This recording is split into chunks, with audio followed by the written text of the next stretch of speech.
أعزائي المشاهدين، إن شاء الله اليوم غنديروا الخلاصة ديال الدرس التفاعلات ديال المواد ديال الفلزات مع المواد الحمضية والقاعدية ومعادلات الترسب، دونك لا رياكسيون دو بريسيبيتي.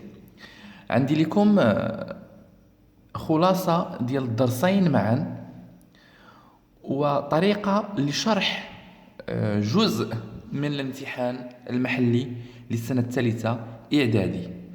Donc on va commencer par la première réaction. Donc la réaction qui se passe le fer avec l'acide chlorhydrique. Par exemple, les métaux, on va prendre un métal ici. Donc ce métal ici, يمكن يكون le fer ويقدر يكون aluminium ويقدر يكون du zinc. Donc le métal هذا va être réagi avec la solution acide chlorhydrique. La solution, une solution acide chlorhydrique, c'est une solution qui est déjà diluée. Donc il contient des ions ديال H+ ou des ions chlorure. Donc le nom de la solution s'appelle solution hydroxyde chlorure de hydrogène. De chlorure de hydrogène. Son nom, solution d'acide chlorhydrique. Donc, en dilution. Donc, le métal, quel que soit fer, quel que soit aluminium, quel que soit zinc, va être réagi avec l'acide chlorhydrique. Qu'est-ce qu'on va obtenir dans l'étape suivante? On va constater que cet métal a perdu des électrons. Si il perd des électrons, il devient un ion. Alors, après, on va constater un dégagement de dihydrogène.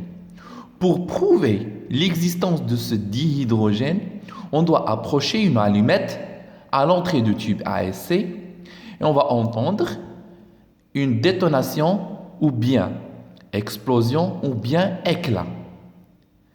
Ça résulte l'existence d'un gaz, son nom est le dihydrogène.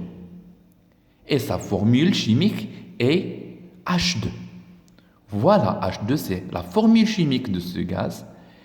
Et dihydrogène, le nom du gaz. Bien.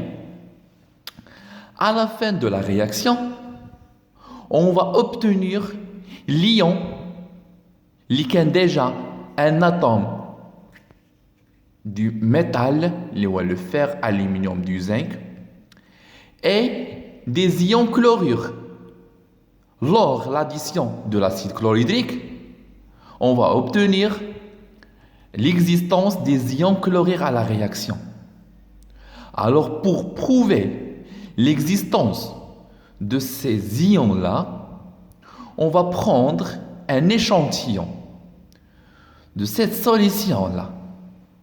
Donc la solution, pour prélever un échantillon, et on doit le mettre dans chaque tube ASC. Qu'est-ce qu'on doit faire à la suite? Pour prouver l'existence de ces ions-là, on doit rajouter la solution du hydroxyde de sodium, la solution entre parenthèses. Son nom, son structure chimique Na++ plus OH-, et son nom, c'est la solution hydroxyde de sodium. Si on ajoute la solution du hydroxyde de sodium à la solution précédente, qu'est-ce qu'on va remarquer? On va remarquer un précipité blanc. Si on constate l'existence du précipité blanc, on va conclure qu'il y a du aluminium, ion aluminium 3. Si on ajoute du hydroxyde de sodium et on constate un précipité bleu, on va constater qu'il y a un ion qui est formé, qui s'appelle l'ion cuivre. Si on ajoute l'hydroxyde de sodium à une solution qui contient un précipité blanc gélatinique, On va conclure qu'il y a des ions de zinc 2.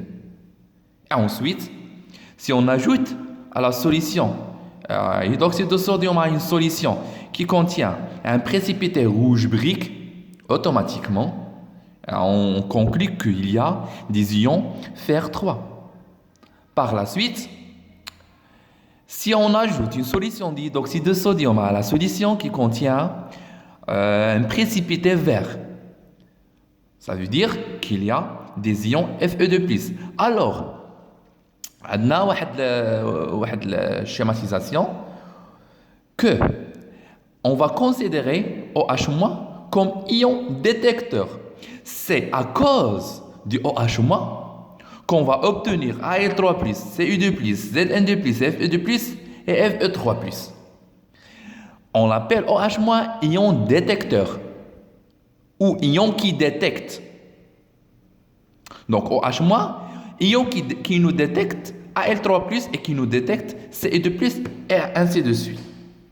Par contre, la seule exception, c'est pour prouver l'existence des ions Cl-, voilà, pour prouver l'existence de cet ion Cl-, automatiquement on doit ajouter la solution nitrate d'argent. Apport formule de la solution Ag+, plus NO3-. Voilà. Donc si on ajoute à la solution de nitrate d'argent, on va constater un précipité, voilà, donc un précipité blanc noirci sous l'effet de la lumière.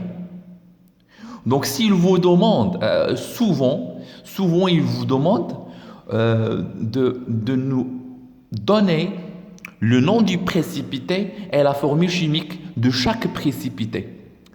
Le précipité blanc, voilà, c'est le hydroxyde, son nom hydroxyde aluminium 3. Voilà, on appelle hydroxyde aluminium 3. Son structure chimique, c'est là. Et son nom est là. Pour le précipité bleu, son nom est hydroxyde de cuivre 2. Le précipité blanc gélatinique, hydroxyde de zinc 2. Le précipité rouge brique, hydroxyde de fer 3. Et dernièrement, le précipité vert, hydroxyde de fer 2. L'exception, lieutenant, c'est qu'on a le chlorure d'argent. C'est quoi le chlorure d'argent? C'est AgCl. Donc, sa formule chimique, AgCl.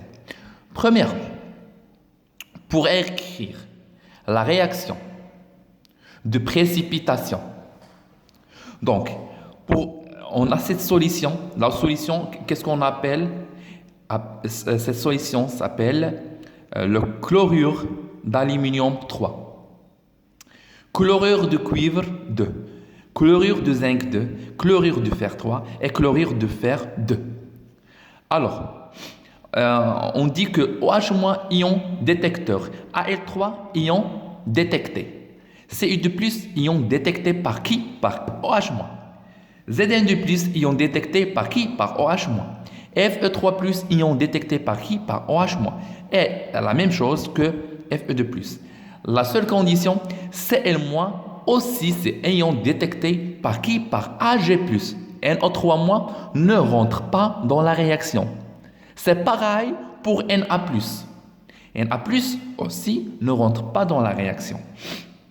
Donc, pour faire la réaction de précipitation, si vous demande de faire réaction de précipitation, il faut faire attention aux deux choses. Il faut faire attention du précipité. S'il vous dit précipité ou coloration, ça implique que tu dois faire la réaction de précipitation automatiquement. Voilà. Donc, pour faire la réaction de précipitation, qu'est-ce qu'on doit faire? On doit réagir l'ion détecté par l'ion qui a été détecté. Bon, par exemple, Al3+ va être additionné par OH-. Al3+ par OH-. Pour équilibrer ce qui est entre les parenthèses, ici on a 3+, et ici on a moins. Donc pour avoir 3+, 3-, je dois multiplier par 3. Cette 3-là, je vais la mettre ici. On a un seul aluminium, Mais on a 2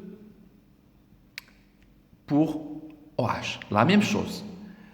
Pour équilibrer la réaction du zinc, Zn2 plus OH moins.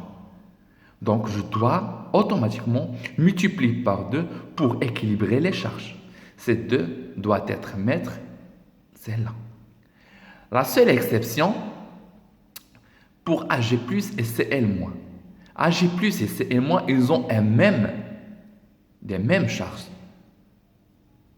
Donc, on va rattacher Ag par Cl pour nous donner un précipité blanc noirci sous l'effet de la lumière et elle s'appelle chlorure d'argent.